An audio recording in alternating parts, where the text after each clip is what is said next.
All right. Hello. We are going to have a little heart to heart, you and me. So hopefully you caught the Pema Chodron quote when you first started the video. But she basically says the most fundamental harm we can do to ourselves is to not look at ourselves honestly and with compassion, without judgment. And I will second that 100 times over. I work with mostly middle-aged individuals, males and females, and this seems to plague females more, but this is a consistent issue. I'll talk to somebody in their 50s or even in their 60s, and they still do not want to look at what they're doing honestly. They really have a lot of judgment about their behaviors. They might start out journaling their food. They see they do this thing. It really bothers them, so they stop journaling. Or if we write down all the food for the day, they start to, that could potentially be eaten, then they're judging, I can't believe I eat that much. I can't believe it. And at some point, please hear me on this, okay? At some point, we all kind of have to grow up and say, I want a better relationship with me. I always have these other relationships that I value. I got my husband, my wife, my friends, all these people, right? But what does the relationship with you look like? I had a coaching call with a woman. She was about to turn 50. She had been working on her weight loss probably since about 2009. And she had lost and regained the weight multiple times, and would stop and start journaling her food. And I said to her, well, what's going on? She's like, well, I eat all these snacks and treats at night. I got married. My husband brings all these yummy things to bed at night. I said, okay, so here's the deal. I said, let's go ahead and journal all of that. The very first thing in the morning, put down the bag of chips, the thing of ice cream, all the cookies, the half a container of chocolate. Write it all down. And then if you don't eat it or you eat less of it, you can delete it. And it was interesting because she says, oh, I've already done that. And I said, you did? She goes, yeah, I've heard you talk about that before. I did that. And I said, okay, why did you not stick with it? Because in theory, if you're putting down every possible thing, I told her put the donuts that people bring into work, put it all in there. It could be a 5,000 calorie day. It doesn't matter. Like, we've got to be honest with ourselves.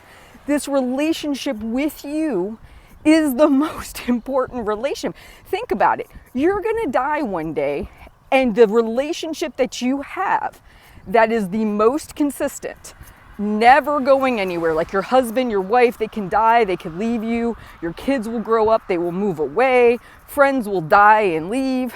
You are with you 24/7 for the rest of your life. Until the day you die. It's the most important relationship, but yet we struggle. We don't want to honestly look at ourselves. And I know why. We don't want to honestly look at ourselves because we beat ourselves with the stick. When we see things we think are wrong and we have judgment about it, we can't just look at it honestly from a neutral place. We look at it with all this judgment and criticism and I can't believe this and what's wrong with me. That's not helping you. If it was helping you, you'd be at your goal by now because you've done it really well. It doesn't work. This is why I brought that Pema Chodron quote up, because it is the most fundamental harm you are doing to yourself is lying to yourself. And lying is sneaking behind your back. It's that, and then it's the judgment. It's like, okay, yeah, I ate 5,000 calories today. At least I know. At least I'm being honest with myself. Like, we don't give a merit to the fact that we're willing to look. And that is where the real change happens. It cannot change as long as your head is in the sand, you refuse to look. But then when you do look, that's when we're getting tough, baby. That's when real change is gonna happen. No, it's not working for you. If it was, you'd be there. Hear me on this. Like, at some point, that cycle has got to change. It doesn't make any sense. So then this lady I'm speaking to, she says, oh no, I did that. I said, well, how come you didn't stick with it? Because like, here you are, you're journaling everything. It could be a 5,000, 6,000 calorie day. She's like, well, I hear this voice in my head say, no one's going to take my food away. And I said to her, nobody is going to slap the food out of your hand. Just like nobody is going to come in and lose this weight for you. Like, you are the control epicenter of this entire thing. If you want to eat 3 boxes of Krispy Kreme donuts mid-morning, no one will stop you. It's fine. Do it. If you want to lose weight, fine, do it. But I told her, you don't have to lose weight. There's no one that's going to come in and force this to happen. But here's what happens when we're in that midlife period. For so many decades, we've pursued weight loss. We've done it with this back whipping thought process of, I can't do these behaviors. These are horrible. Something's wrong with me. So now I'm going to get serious. I'm going to sign up for the program, do the detox, whatever process, procedure, program, and then I'm gonna finally be okay. What if it's none of that? Really?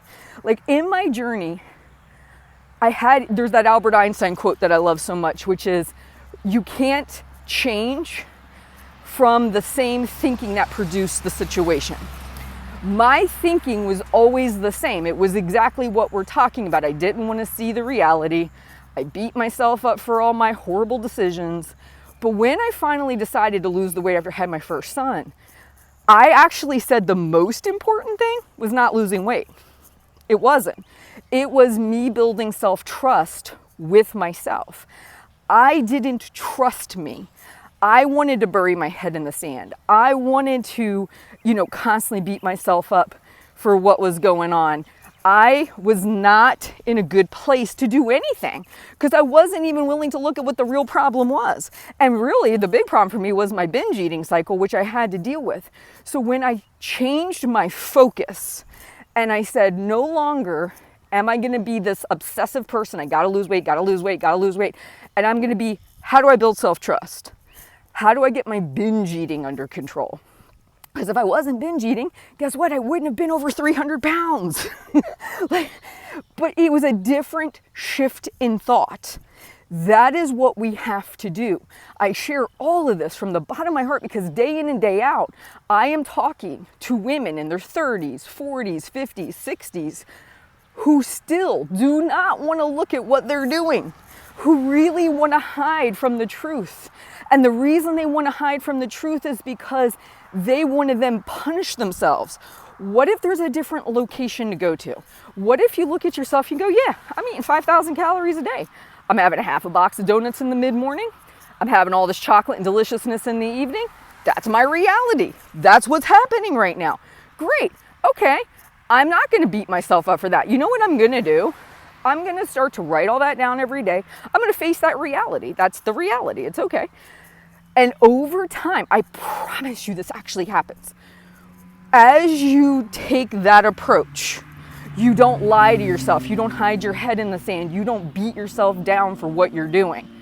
There becomes an internal softening that happens where you say, now that I'm kind of seeing this every day and I'm actually doing it and I'm not beating myself up for it, I actually think, you know what, I could probably get away with 1 donut mid-morning as opposed to this half a box I've been eating.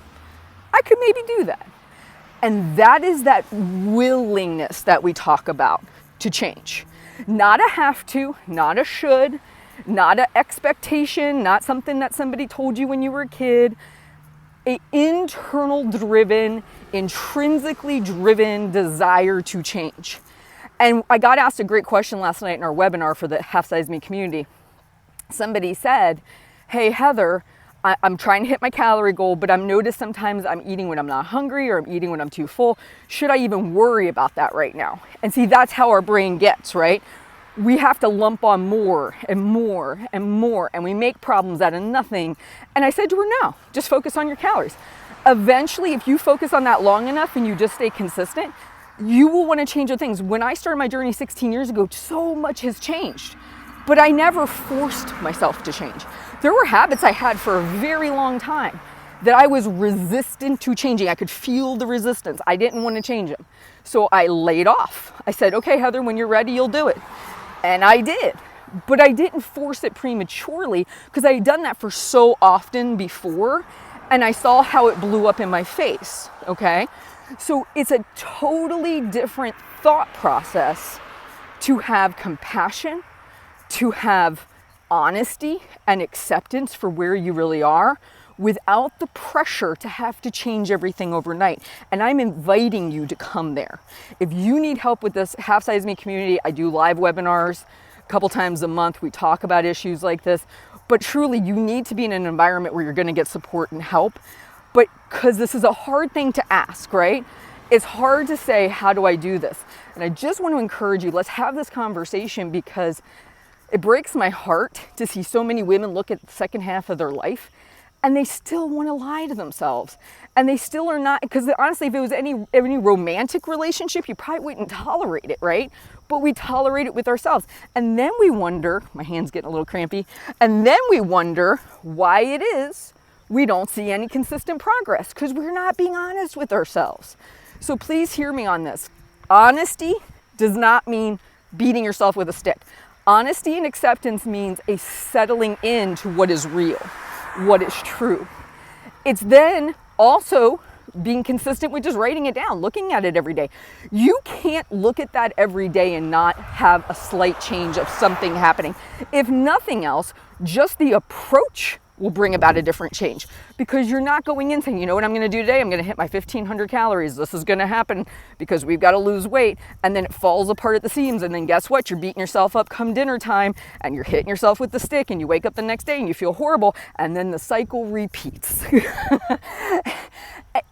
Getting out of that loop in of itself is self-healing. Okay, you saying every day, I'm going to eat 5,500 calories. Let's put that bad boy down. Oh, you know what? Today I skipped that muffin. I get to take that off. Awesome. You know what? I chose not to eat that whole bag of chips. I only ate half. I'm going to take that off. Awesome. Hey, you know what? I didn't come in at 5,500 calories today. Maybe I came in at 4,300. Awesome job. Improvement. That is how improvement happens, but no real permanent improvement can happen if you won't look honestly and with compassion at what you're doing, okay? I'm hoping you're feeling this, because I am really very passionate about this. So anyway, please like and subscribe, share these videos, hear me when I say you've got to be honest with yourself. And honesty does not equate to beating yourself down for the reality that you're in. It's just looking at it every day saying, yeah, this is it. This is what we're doing. Okay, moving on. I'm here to help you guys. Please tune into the Half Size Me podcast. Join the community if you do need some extra support. And I look forward to talking to you again soon. You guys take care, and I'll talk to you.